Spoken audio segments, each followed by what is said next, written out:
We'll be hearing from the leaders of the 4 largest British parties in the Parliament, assessing the events of the past year and looking ahead to 2011 as well. Well, I'm joined by those 4 leaders. We have Martin Callanan, who was recently elected to lead the British Conservatives at the European Parliament. We have Glenys Wilmot, who leads the Labour MEPs here.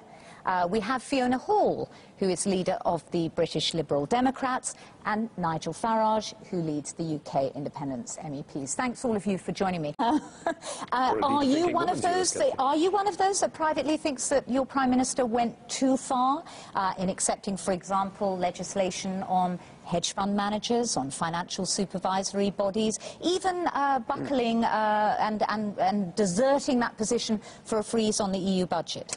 Well, on most of those issues, of course, he had no choice because power has already been given away by Labour and by others in the past. These are all subject to qualified majority voting. All David Cameron could do was try to win friends, influence people and win the best deal for Britain in an admittedly bad lot, and I think he's done a very good job at that. On the budget, we would all have liked to have seen a budget freeze or ideally some budget reductions, but again, under Lisbon and previous treaties, this is now subject to qualified majority voting. He no longer has a veto, so he has no choice legally. The best that he can do is to win enough support, and he's done that, and he managed to get an increase of 2.91%. I would have preferred a freeze or indeed a reduction, but that wasn't simply an option that was on offer. Nigel Farage, do you agree with that reading?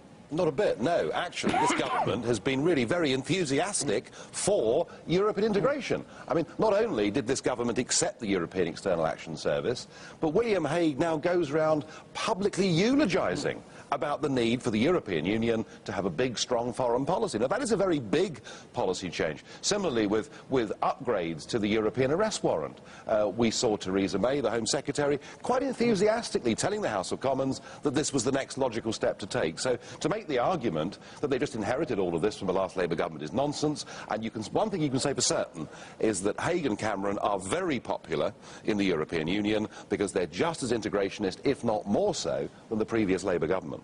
We are constantly building coalitions across all of the different groups. Often all the UK parties will vote together across the spectrum on an issue that's important to the UK. Often we work with Liberals, sometimes with Socialists, sometimes with Nigel's grouping, and to get agreement on any particular piece of legislation, or ideally to stop a piece of legislation, you have to build a coalition across the Parliament. So, you know, we talk to politicians across the whole spectrum. Everybody does, because it's the way the place works. You cannot argue that you're against integration when actively in that chamber your MEPs vote for integration every single time. And in particular, can I talk about the fact that since this coalition government came to power, we have agreed, we've signed on the dotted line for Britain's biggest industry, financial services, to now be 100% regulated by 3 new European authorities. That is one of the biggest economic integrationist moves we've seen since we joined the common market, and your party has enthusiastically supported it at every stage. We did not enthusiastically support it. You voted for it, you've supported it. We did not. We went in there. You voted for motions calling for directives we had no choice but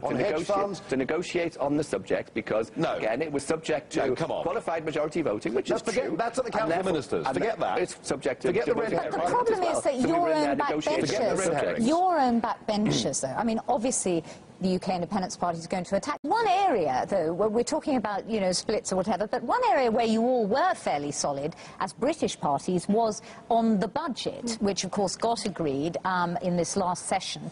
But I gather that 3 of you voted against, 1 of you voted for.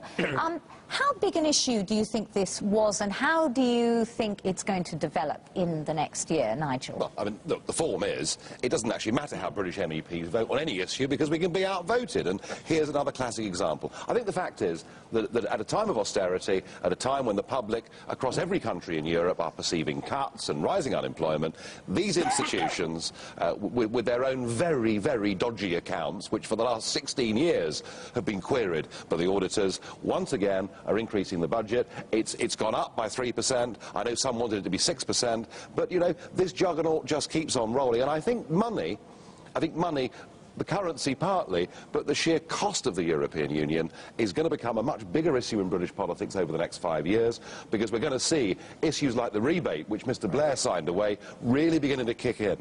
Slightly larger picture, because this has been a massively tumultuous year for the EU. I mean, it's questioned the very principles about the whole thing. Yeah. National interests have risen to the fore. At the same time, though, you've had big European solutions being pushed harder as well. Very odd kind of... Yeah, there's a real dichotomy here, isn't there? I mean, you know, this Parliament, all the EU institutions are trying to use the crisis that's been caused around the euro as a reason to gain more power and more centralisation. But I think... But you're trying to use the crisis, too, as a reason to destroy the whole thing, aren't you? I think, you know, to a large extent, this euro crisis is something that we predicted over 10 years ago. So, I think we're playing this with a very straight bat. But I do think what's happened in 2010 is in every single European country, what you've seen is a genuine rise in Euroscepticism. Not just about the euro, but about the whole European project. And what legitimacy does it have when nobody has actually voted for this in free and fair referendums? But I think what we have also learnt in the process is that we are not an island in the UK in economic terms, and we may not be in the euro, but our banks are very involved and intertwined with the financial affairs in Ireland. And so what the stability of the eurozone, whether Nigel likes it or not politically, is actually important for the UK as well. But I don't think it's going to work for you, because actually what we're doing by appearing to help countries like Ireland and Greece, we're actually keeping them trapped for longer inside a system from which inevitably they're going to break out. This can't work. The North and South in Europe cannot be together in one monetary union. That's pragmatism. We're not. You know, what happens in the Eurozone has a massive effect, and that's why the government is doing what they can to help Ireland. I mean, there's no doubt they're bailing Ireland out.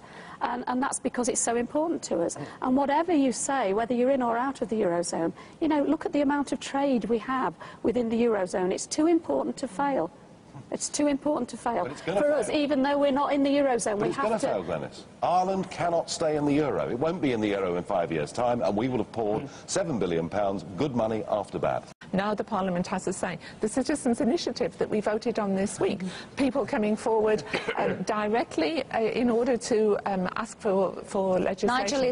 Nigel is laughing. A Citizens' Initiative, and we sell this to the European public, that if 1 million people sign a petition, that the European Commission will consider bringing a law in and having a big debate about it, unless, of course, that the initiative proposes reductions of the powers of the EU, and if that happens, it's put in the bin. It's not worth the paper it's written on. It's absolute nonsense. With you, Nigel, and very briefly, what has been the defining moment of the year for you? There was a moment at the end of September when 100,000 trade unionists were marching through Brussels and forming up in Place Luxembourg outside the Parliament, complaining at the austerity cuts that were being brought in and forced upon member states. And at that very moment, the Budget Committee voted for an 85% increase in the MEP's entertaining allowance. I think that sums up this massive divide that's got wider in 2010 between what ordinary people want and what this political class in these institutions want. And as somebody that wants Britain to withdraw from the European Union, 2010 has been a good year. To find out more about who we are and what we stand for,